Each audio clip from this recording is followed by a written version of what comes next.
SITಗೆ SIT ತನಿಖೆ ಮಾಡ್ತಾ ಇದೆ. ನಮ್ಮ ಪೊಲೀಸ್ನವ್ರ ಮೇಲೆ ನಂಬಿಕೆ ಇಲ್ಲ. NIA ಮಾಡಿ ಅಂತ ಹೇಳ್ತಾರೆ ಅಲ್ವಾ, ತನಿಖೆ ಮಾಡಿ ಅಂತ.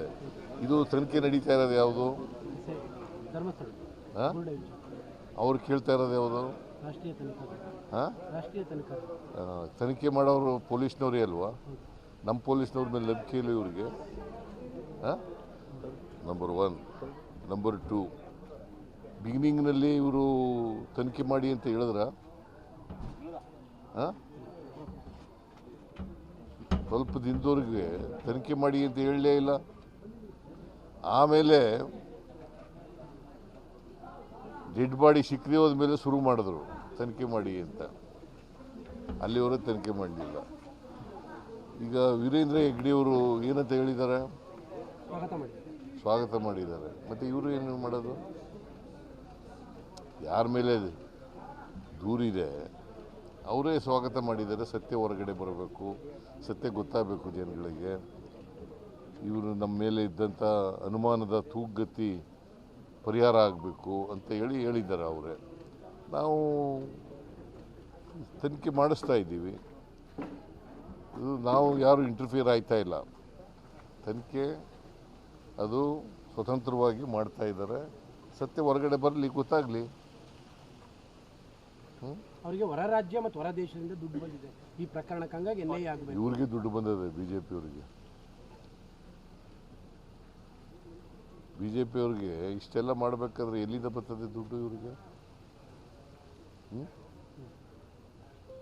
ಯಾರು ಕೊಡೋರು ಇವ್ರಿಗೆ?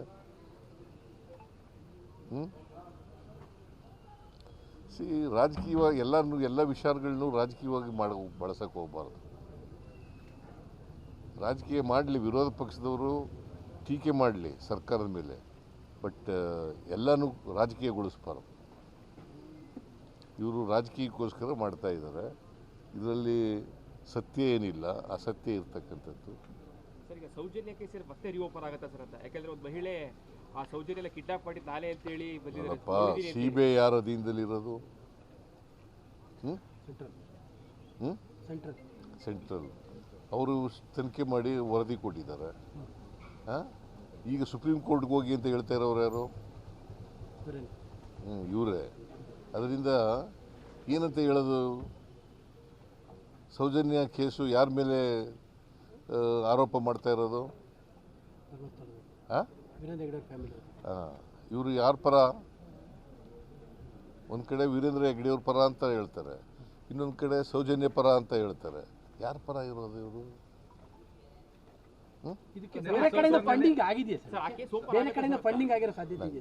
ನನಗೆ ಗೊತ್ತಿಲ್ಲ, ಫಂಡಿಂಗ್ ಆಗಿರೋದು ಗೊತ್ತಿಲ್ಲ. ತನಿಖೆ ಮಾಡಲಿ, ಗೊತ್ತಾಗುತ್ತೆ. ಸೌಜನ್ಯ ತಾಯಿಯವ್ರನ್ನ ಭೇಟಿ ಮಾಡಿ ಮರು ತನಿಖೆಗೆ ನಾವು ಪರವಾಗಿದ್ದೇವೆ. ಆಯ್ತಪ್ಪ. CBI ಯಾರ ಅಧೀನದಲ್ಲಿ ಇರೋದಯ್ಯ? ಇವರು ಕೇಂದ್ರ ಸರ್ಕಾರದ ಏಜೆನ್ಸಿನೇ ಎಲ್ಲ ಮಾಡಿರೋದು, ತನಿಖೆ ಏಜೆನ್ಸಿ. ಈಗ ಸುಪ್ರೀಂ ಕೋರ್ಟ್ಗೆ ಹೋಗ್ತೀವಿ ಅಂತಾರೆ. ಹೋಗೋದು ಬಿಡೋದು ಸೌಜನ್ಯಕ್ಕೆ ಸೇರೋದು, ಫ್ಯಾಮಿಲಿಗೆ ಸೇರಿದ್ದು. ಇವರು ಯಾರ ಪರ ಇದ್ದಾರೆ? ಒಂದು ಕಡೆ ವೀರೇಂದ್ರ ಹೆಗ್ಗಡೆಯವ್ರಿಗೆ ಜೈಕಾರ ಹಾಕ್ತಾರೆ, ಇನ್ನೊಂದು ಕಡೆ ಸೌಜನ್ಯ ಎತ್ಕಿಡ್ತಾರೆ. ಇವ್ರು ಯಾರ ಪರ ಇದ್ದಾರೆ? ಇದರಲ್ಲೂ ರಾಜಕೀಯ ಲಾಭವನ್ನು ಪಡೆಯಲಿಕ್ಕೆ. ಹೌದೌದು, ರಾಜಕೀಯದಲ್ಲಿ ಬೇರೆ ಏನಿದೆ ಇಲ್ಲಿ? SIT ತನಿಖೆ ಮಾಡ್ತಾ ಇದೆ. ಸತ್ಯ ಹೊರಗಡೆ ಬರಲಿ, ತನಿಖೆ ಮುಗಿಲಿ. ಬಟ್ ಅವರು ನಂತ ಮುಂದೋಗಿ ಚಿನ್ನೈನ ಕರ್ಕೊಂಡ್ ಬಂದಿರೋದೇ ಕಾಂಗ್ರೆಸ್ನವರು ಅಂತ ಅಶೋಕ್ ಮತ್ತೆ ಪ್ರಹ್ಲಾದ್ ಜೋಶಿ ಅವರೆಲ್ಲರೂ ಕೂಡ. ನೀವು ಇದನ್ನೆಲ್ಲ ಕೇಳ್ತಿರಲ್ಲ, ಅವ್ರು ಹೇಳ್ತಾರೆ. ಅವ್ರು ಹೇಳೋದನ್ನೆಲ್ಲ ಕೇಳಬೇಕು ಅಂತ ಏನಿಲ್ಲ. ವಿರೋಧ ಪಕ್ಷದ ನಾಯಕ ಅಶೋಕ್ ಅವರು ಸೆಂಟ್ರಲ್ ಮಿನಿಸ್ಟರ್, ವಿರೋಧ ಪಕ್ಷ ನಾಯಕನಾಗ್ಬಿಟ್ಟ ತಕ್ಷಣ ಎಲ್ಲ ಕೇಳಬೇಕು ಅಂತ. ಅಲ್ಲ, ಅವ್ರ ಅಲಿಗೇಷನ್ ಇದ್ರಿಂದ ಕೇಳ್ತಾ ಇದ್ದೀವಿ. ಏನು ಅವ್ರು ಅಲಿಗೇಷನ್ ಮಾಡೋದೆಲ್ಲ ಸತ್ಯನಾ? ಭಾಷಣದಲ್ಲಿ ಇಷ್ಟಿನ ಗಂಟೆ ಏನು ಹೇಳ್ತಾ ಇದ್ರು? ಅಸೆಂಬ್ಲಿಲಿ ಏನು ಹೇಳಿದ್ರು? ಅಸೆಂಬ್ಲಿಲಿ ಏನು ಹೇಳಿದ್ರು? ಅಸೆಂಬ್ಲಿಲಿ ಚರ್ಚೆ ಆಯ್ತಲ್ಲಪ್ಪ ಇದ್ರ ಬಗ್ಗೆ. ಏನು ಹೇಳಿದ್ರು?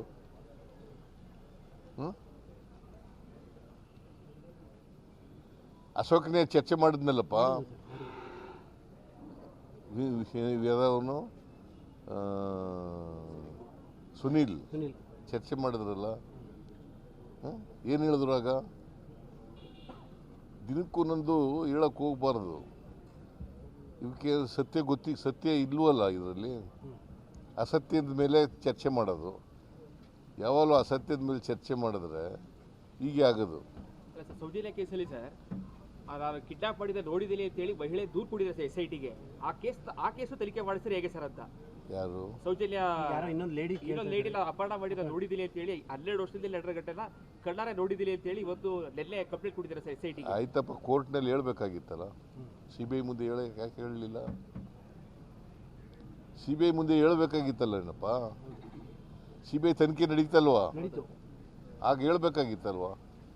ಅವರು 2 ವರ್ಷದಿಂದ ಒಡನಾಡಿದ್ದಾರೆ ಸರ್ ಅವರು. ಅದು ಕೇಳ್ರಿ, ಇಲ್ಲಿ ಹೇಳ್ಬೇಕಾಗಿತ್ತಲ್ವೇನ್ರಿ? ಸಾಕ್ಷ್ಯ ಗೊತ್ತಿದ್ದ ಮೇಲೆ ಸಾಕ್ಷ್ಯನ ಬಚ್ಚಿಡೋದು ಇದೆಯಲ್ಲ, ಅದು ಇಟ್ ಈಸ್ ಅನ್ ಅಫೆನ್ಸ್. ಸಾಕ್ಷ್ಯ ಗೊತ್ತಿದ್ದು ಕೂಡ, ಸತ್ಯ ಗೊತ್ತಿದ್ದು ಕೂಡ ಬಚ್ಚಿಡ್ತಕ್ಕಂಥದ್ದು ಇದೆಯಲ್ಲ, ಮುಚ್ಚಿಡ್ತಕ್ಕಂಥದ್ದು ಇದೆಯಲ್ಲ, ಅದು ಇಟ್ ಇಸ್ ಅನ್ ಅಫೆನ್ಸ್.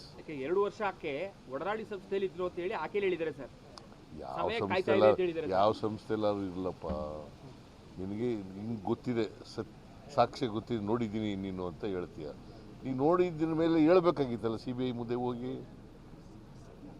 ಅಲ್ಲಿಗೆ ಸೌಜನ್ಯ ಕೇಸ್ ಪುನರ್ ತನಿಖೆ ಅಗತ್ಯ ಇಲ್ಲ ಅಂತ ನನಗೂ ಗೊತ್ತಿಲ್ಲ ಅವ್ರ ಅಗತ್ಯ.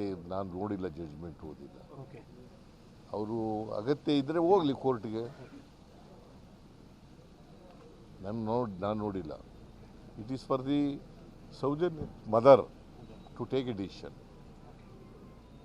ಈಗ ಬಿಜೆಪಿ ಅವರು ದಸರಾಗಿಂತ ಮುಂಚೆ ಚಾಮುಂಡಿ ಚಲೋಗೆ ರೂಪುರೇಷೆ ಮಾಡ್ತೀವಿ ಧರ್ಮಸ್ಥಳ ಆದ್ಮೇಲೆ ಅಂತ ಹೇಳಿ ಚಾಮುಂಡಿ ಬೆಟ್ಟಕ್ಕೆ ಬರ್ತಾರೆ. ಮಾಡಲಿ ಪೇಪ ಬೇಡ ಅಂದವ್ರೆ.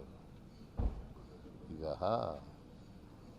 ಮಿರ್ಜಾ ಇಸ್ಮಾಯಿಲ್ ಗೊತ್ತಾ ನಿಮಗೆ? ಏನಾಗಿದ್ರು? ಅವ್ರನ್ನ ಮಹಾರಾಜರು ಅಂಬಾರಿ ಮೇಲೆ ಕುಳಿಸ್ಕೊಂಡು ಮೆರವಣಿಗೆ ಮಾಡ್ತಿದ್ರು. ಆಗ ಈ RSSನವರು BJP ಅವರು ಎಲ್ಲಿ ಹೋಗಿದ್ರು?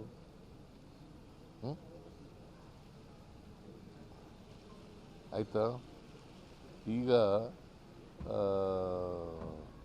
ನಮ್ಮ ಇವನ್ ಕೈಲಿ 2017ರಲ್ಲಿ ಇದನ್ನು ಮಾಡಿಸ್ತಾವ, ನಿಸಾರ್ ಅಹಮದ್ ಕೈಲಿ. ಹಾಗೆ ಎಲ್ಲಿ ಹೋಗಿದ್ರು?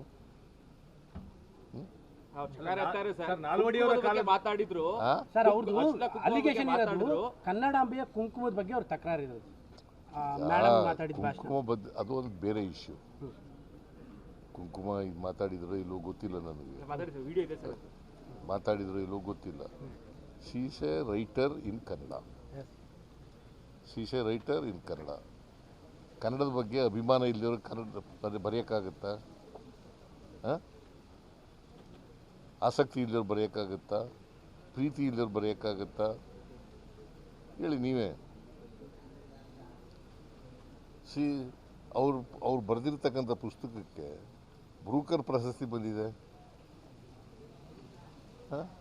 ಚಕಾರ ಸರ್, ಅರ್ಶನ ಕುಂಕುಮ ಮತ್ತೆ ಹೂ ಮುಡ್ಕೊಂಡು ಚಾಮುಂಡಿ ತಾಯಿಗೆ ಪೂಜೆ ಮಾಡಿ ಪಾತ್ರ ಮಾಡಿದ್ರೆ ಚಕಾರ ಎಲ್ಲ ಅಂತ ಹೇಳ್ತಾ ಇದಾರೆ ಸರ್ ಅವರು. ಅರ್ಶನ ಕುಂಕುಮ ಹಚ್ಕೊಂಡ್ ಬರ್ಲಿ BJP ಅವರು. ಸೀಸೆ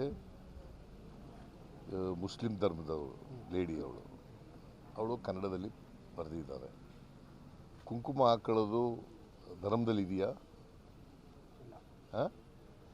ಹಾಗಾದರೆ ಇನ್ನೊಂದು ಧರ್ಮದವ್ರನ್ನ ನಾಡಹಬ್ಬ ಅಂತ ಮಾಡ್ತೀವಿ, ಮೈಸೂರು ದಸರಾ ನಾಡಹಬ್ಬ ಅಂತ ಇದೆ. ಇನ್ನೊಂದು ಧರ್ಮದವ್ರನ್ನ ಕರೆದ್ರೆ ನೀವು ಕುಂಕುಮ ಹಾಕಬರ್ರಿ ಅಂತಂದರೆ, ಹಿಂದೂಗಳಾಗ್ಬಿಡಿ ನೀವು ಅಂತಂದರೆ,